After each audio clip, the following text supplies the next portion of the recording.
নমস্কার বন্ধুরা, সবাইকে স্বাগত। আশা করি তোমরা সবাই ভালো আছো। অঞ্জলা অল-ইন-ওয়ান কিচেনে আপনাদেরকে সবাইকে স্বাগত।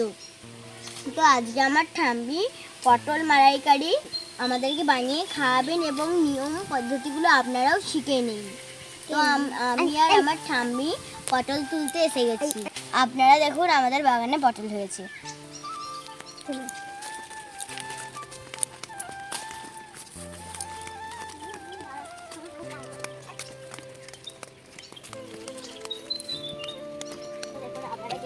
কত বড় বড় হয়ে আছে। তো দেখুন এই পটলটি গাইস সবথেকে বড়। তো আমি এগুলো তুলে নিচ্ছি। পটল তুলে নিলাম। তো আমি আপনাদেরকে বাইরে বেরিয়ে এই পটলটি কত বড় হয়েছে। তো আমি পটলটিকে চুবড়িতে রেখে দিয়েছি। দেখুন রাখছি। তো আরো দেখছি এই তুলছি। তো আমি এই দিকে চলে এলাম। এগুলো কত বড় বড় সাইজের হয়েছে। বাজারে হলে খুব ভালো লাগবে। তো দেখুন গাইস, এইটি দেখুন, একটু বড় হয়েছে মোটামুটি। ঠাম্মি তুমি কি কি পটল গাছে দাও? পটল গাছে দিই হচ্ছে খোল পচালাম, শিমকুচি, ডিএপি দিয়ে ওইগুলো পটাশ দিয়ে এগুলো পচিয়ে গাছের গোড়ায় দিতে হয়।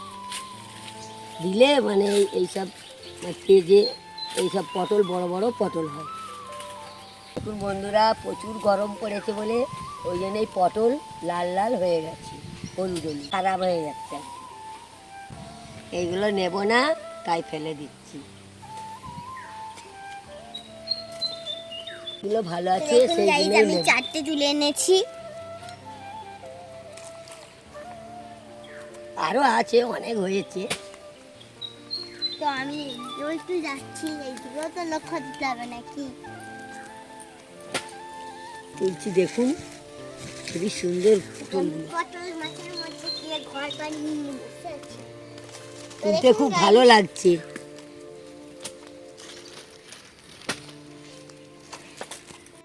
বন্ধুরা দেখুন, এই ভাড়ার নিচে বড় বড় পটল ভালোভাবে দেখা যাচ্ছে।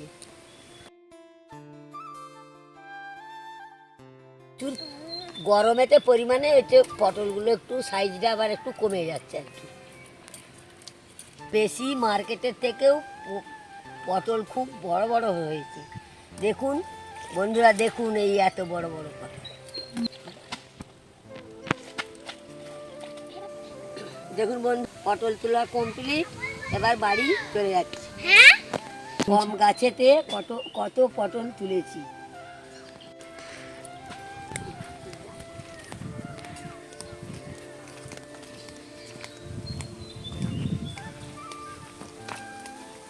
এখন গাইস আমি শাবল নিয়ে চলে এসেছি মাটি খুঁড়বো বলে।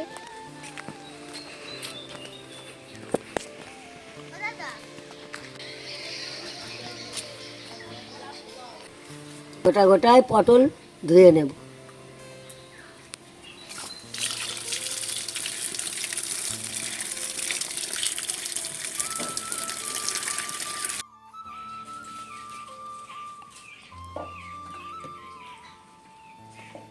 এরপর আমি পটলগুলিকে একটি ভালো করে ছাড়িয়ে নেব খোসা। আমি প্রথমেই অনেকগুলি পটল খোসা ছাড়িয়ে নিয়েছিলাম, এরপর আমি আবারও দেখিয়ে দিলাম।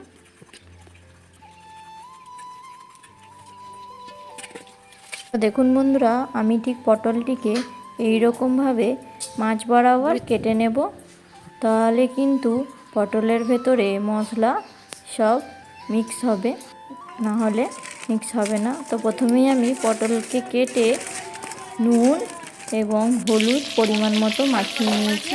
এরপর আমি কড়াইতে ভালো করে নাড়াচাড়া করে ভেজে নেব।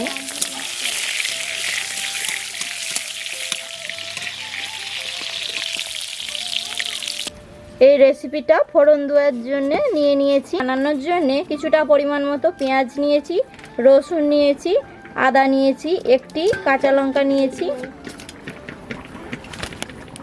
আর নিয়েছি তেজপাতা, শুকনো লঙ্কা, কারি পাতা, আর নিয়েছি জিরে, কালো জিরে, এলাচ, দালচিনি, লবঙ্গ। রসুন আদা আমি আলাদা পেস্ট করে নেব, আর তার সাথে পেস্ট করে নেব পেঁয়াজ আর টমেটো, আলাদা পেস্ট করে নেব। তো দেখুন বন্ধুরা, পটলটিকে আমি কীরকম ভেজে নিয়েছি, ব্রাউন কালার করে। আপনারাও বাড়িতে বানালে এরকমভাবে ভেজে নেবেন। আরও একবার আমি পটল ভেজে নেব নাড়াচাড়া করে একই রকমভাবে। আমি মশলাটা এবার ভিজিয়ে নেব। 1 চামচ মতো হলুদ গুঁড়ো,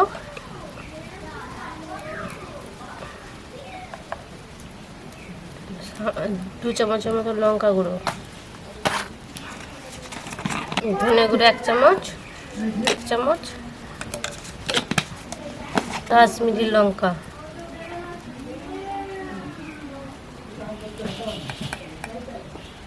এক চামচ।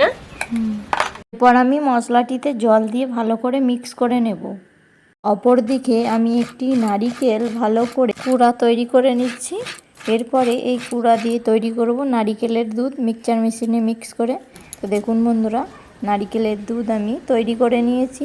এরপর আদা রসুনের পেস্ট আমি তৈরি করে নিয়েছি, আর করে নিয়েছি টমেটো পেস্ট, আর তার সাথে নিয়ে নিয়েছি অল্প পরিমাণ মতো টমেটো সস, আর নিয়েছি আগে দেখিয়ে দিয়েছিলাম ফোড়নের জন্যে কারি পাতা, তেজপাতা, লবঙ্গ, গোলমরিচ, দালচিনি। তো এগুলো আমি ফোড়ন দেব। প্রথমে আমি পরিমাণ মতো তেল নিয়ে নিয়েছি, তার সাথে দিয়েছি শুকনো লঙ্কা, তেজপাতা, কারি পাতা, এলাচ, দালচিনি এবং লবঙ্গ দিয়ে ভালো করে আমি নাড়াচাড়া করে নেব। এরপর দিয়ে দিচ্ছি আদা রসুনের পেস্ট, দিয়ে বেশ কিছুটা নাড়াচাড়া করে নেব আমি।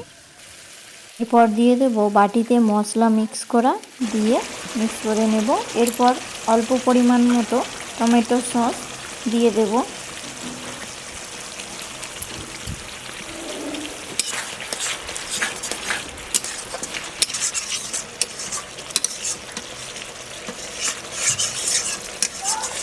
তো দেখুন বন্ধুরা, মশলা দিয়ে তেল ছেড়ে দিয়েছে। সাইড দিয়ে দেখতে পেয়েছেন মশলাইতে তেল ছেড়ে দিয়েছে।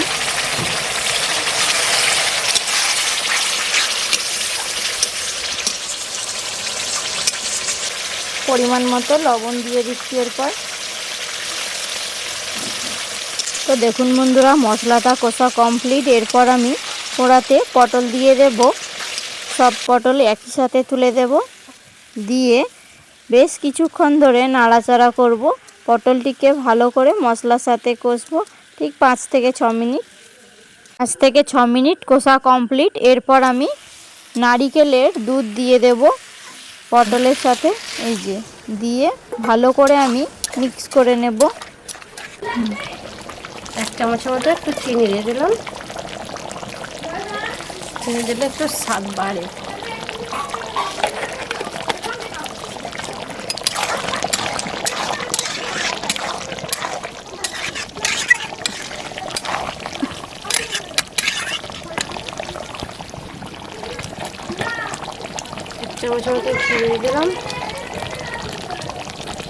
এরপর ভালো করে ফুটিয়ে নেব।